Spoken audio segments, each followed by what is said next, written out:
आज हम पितृ देवताओं पे कुछ आपको बताना चाहते हैं। ये जो पितृ देवता होते हैं, तो ये जब रुष्ट हो जाते हैं, जैसे हम लोग अपने पितरों को भूल जाते हैं, हमारे पितृ कौन थे, क्या नाम था, हमारे कौन पूर्वज थे, ये जब भूल जाते हैं तो पितृ देवता जो है तो अपने परिवार में याद दिलाने के लिए, सबको बताने के लिए कि हमको आप भूल गए हैं, मुझे याद नहीं करते हैं, तो आपके घर में प्रेतवास करने लगते हैं। मरहा मस्तान ये बात करने लगते हैं, तो नाना प्रकार के कष्ट होने लगते हैं, आपका विकास रुक जाता है, आपके घर में आपत्ति आती, बीमारी आ जाती है, काम अधूरे रह जाते हैं, कोई काम नहीं पूरे होते हैं। ऐसा दोस्तों होने लगता है जब हमारे पितृ मुझसे नाराज हो जाते हैं। तो जब ऐसा होने लगे, हमारे विकास में बाधाएं आई, हमको गंदे गंदे चित्र दिखाई पड़े, भयानक चित्र दिखाई पड़ने लगे स्वप्न में, तो समझ लेना चाहिए कि हमारे पितृ देवता जो है वो मुझसे नाराज है, मुझसे खफा है, इसलिए ऐसा होना प्रारंभ हो जाता है। तो उनको प्रसन्न करने के लिए हम नाना प्रकार की उपाय सोचते हैं, करते हैं, ताकि हमारे पितृ देवता खुश हो जाएं, हम पर प्रसन्न हो जाएं, तो हमारे घर से सब सारी बाधाएं खत्म हो जाएं। तो दोस्तों, एक साल में 15 दिन पितरों के लिए टाइम आता है, पितृपक्ष। जब पितृपक्ष आता है तो हमें पितरों के नाम से भोजन करवाना चाहिए, दान करना चाहिए, यज्ञ करना चाहिए, हवन करना चाहिए, कथाएं सुननी चाहिए। अगर इतने तो जो पितृपक्ष का टाइम आता है तो पितरों का 15 दिन का टाइम होता है। 15 दिन में पितरों की पूजा करके पितरों को प्रसन्न करना चाहिए। इस पितृपक्ष में मुझे यज्ञ, हवन या कथा, भागवत, जो भी हमारी सामर्थ्य है उस प्रकार से हम पितृपक्ष में पितरों के लिए दान याद करते हैं। अगर इतनी मेरे पास संपत्ति नहीं है तो 15 दिन तक पितृपक्ष में मुझे करना चाहिए कि उनके लिए भोजन आदि की व्यवस्था करनी चाहिए, और सुबह प्रातःकाल उठ करके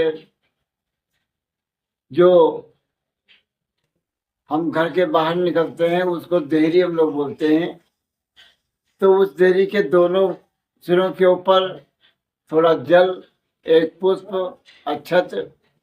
देखो, पितरों का वास होता है देहरी के ऊपर, घर के दरवाजे के ऊपर, और देवताओं का वास होता है दक्षिण दिशा में। तो उनको प्रसन्न करने के लिए सुबह प्रातःकाल वहाँ थोड़ा थोड़ा लीप यानी पवित्रता श्रेष्ठ होती है, तो थोड़ा वहां पर लीपने के बाद में वहां थोड़ा जल छोड़ दें, पुष्प छोड़ दें, अक्षत छोड़ दें, और हाथ जोड़ करके प्रणाम कर लें पितरों के नाम से। और पितृपक्ष में अगर नहीं कुछ कर सकते हो तो गौ को भोजन आज बना करके मतलब बता दीजिए रोज, और ब्राह्मणों को या अपने यानी गरीब आदमियों को भोजन कर, यानी भोजन जरूर कराना चाहिए। अगर नहीं करा सकते हैं तो 15 दिन तक पितरों के नाम से 3 दीपक जला करके रखें, और कौवा या चिड़िया, कुत्ते, इनको भोजन कराइए पितृ देवता के नाम से। ऐसा करने से जब पितृ देवता प्रसन्न हो जाएंगे तो आपको जो ऐसे स्वप्न दिखाई पड़ते हैं स्वप्न दिखाना बंद हो जाएगा। आपको अच्छे स्वप्न दिखाई पड़ने लगेंगे और आपको ऐसा एहसास होने लगेगा कि आप मेरे पितृ देवता प्रसन्न हैं। तो आपको हर प्रकार से खुशहाल नजर आने लगेंगे। जब स्वप्न देखेंगे तो स्वप्न भी अच्छे दिखाई पड़ेंगे। काम करेंगे तो काम में आपके बरकत होगी। इस प्रकार से पितृ देवताओं को सेवा करनी चाहिए, मानना चाहिए। और पहली बात तो माता पिता की सेवा बहुत विशेषकर अनिवार्य होती है, क्योंकि माता पिता तो पुत्र के लिए साक्षात भगवान है। क्योंकि देखिए माता कितनी महान होती है, तुमको 9 महीने तक अपने उदर में रखती है, चलना फिरना उठना बैठना ये सब बेचारी करती है। तो आप उससे कभी नहीं उद्धार हो सकते हैं। तो माता और पिता तो ये देवता हैं साक्षात, इनकी तो जीवन में हमेशा सेवा करना चाहिए। कहते हैं मातृ देवो भव पितृ देवो भव, ये जो हैं ये देवता होते हैं, पुत्र के लिए ये भगवान होते हैं, बताया गया है। तो उनकी तो हमेशा सेवा करनी चाहिए, उनकी जरूर आज्ञा पालन करना चाहिए, उनका सम्मान करना चाहिए, उनकी हर बात को मानना चाहिए, माता पिता की बात को। तो ऐसा करने से तुम्हारे घर के अंदर बरकत होगी, सुमत होगी।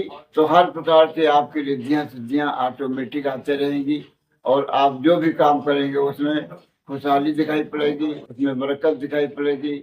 जो आप रोजगार करोगे उसमें मुनाफा पाओगे। तो इस प्रकार से माता पिता देवता हैं और इनके बराबर न कोई देवता है न कोई देवी है।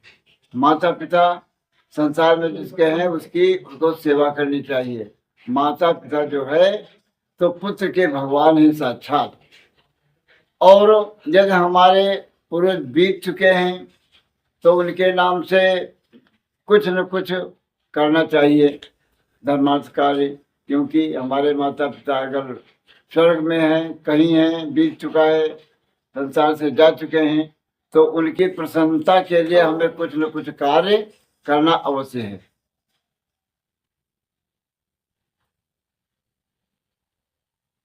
तो कहने का मतलब ये है भक्तों, माता पिता के बराबर ना कोई भगवान है, न कोई देवता है, न कोई देवी है। साक्षात भगवान का रूप माता पिता होता है पुत्र का।